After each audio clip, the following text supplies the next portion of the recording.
Hi friends, good morning. Welcome to my channel. ఇంత early morning ఎక్కడికి వెళ్తున్నాను అనుకుంటున్నారా? అదే అండి, అనకాపల్లి అయితే వెళ్తున్నాము, నూకాలమ్మ టెంపుల్.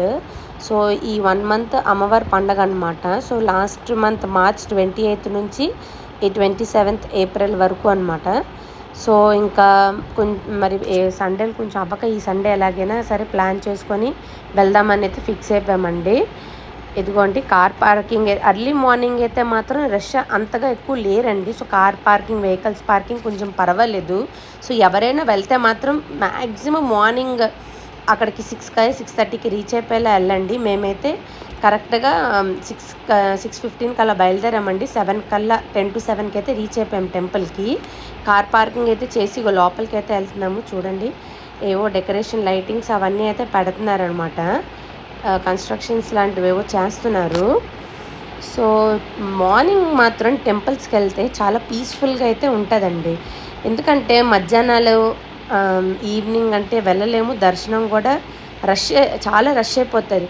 ఇప్పుడు మేము వెళ్ళినప్పటికీ చూడండి ఎంత రష్ ఉందో. బట్ ఒకటి ఫస్ట్ లైన్ ఏమొచ్చి అది 50 రూపీస్ది, ఫస్ట్ ఫ్రీది, సెకండ్ 50 రూపీస్ లైన్, తర్వాత 100 ఉంది, 200 ఉంది, 4 లైన్స్ ఉన్నాయండి.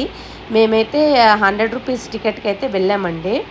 సో మాకైతే ఫాస్ట్గానే అయిపోయిందండి దర్శనం. ఓవరాల్గా ఒక 30 మినిట్స్లో అయితే అయిపోయింది. 200 అయితే మాత్రం అసలు ఫుల్ ఫ్రీగా ఉంది, రష్ అయితే లేదు. బట్ ఏదైనా దేవుడి దగ్గరికి వెళ్తే కొంతసేపు అయినా లైన్లో ఉండాలి కదండి. మరి అంత ఫాస్ట్గా వెళ్ళిపోవడం ఎందుకు ఇంత దూరం వచ్చాక. సో అందుకనే 100 రూపీస్ టికెట్ అయితే తీసుకున్నామండి. చూడండి అమ్మవారి అలంకరణ ఎంత బాగా. ఇప్పుడంట ఇది చాలా కొత్త కన్స్ట్రక్షన్ అయితే చేస్తున్నారు అమ్మవారిది. ఇంకా కన్స్ట్రక్షన్ అయితే అవుతుంది. ఈ ఇయర్ దసరాకి అయితే ఓపెనింగ్ అయితే అవుతుందంట. చాలా బాగా సెట్టింగ్ అవన్నీ అయితే చేస్తాను అంటున్నారు. మరి చూడాలి దసరాకి ఎలాగ అమ్మవారి అలంకరణ, అదే గుడి అయితే ఎలా అలంకరణ అంతా చేస్తారో మనమైతే చూడాలి. అబ్బా నిజంగా అమ్మవారిని చూడడానికి 2 కళ్ళు అయితే సరిపోలేదండి, ఎంత బాగా దర్శనం. సో మీ అందరికి కూడా అమ్మవారిని చూపించాలని, సో అమ్మవారిని కూడా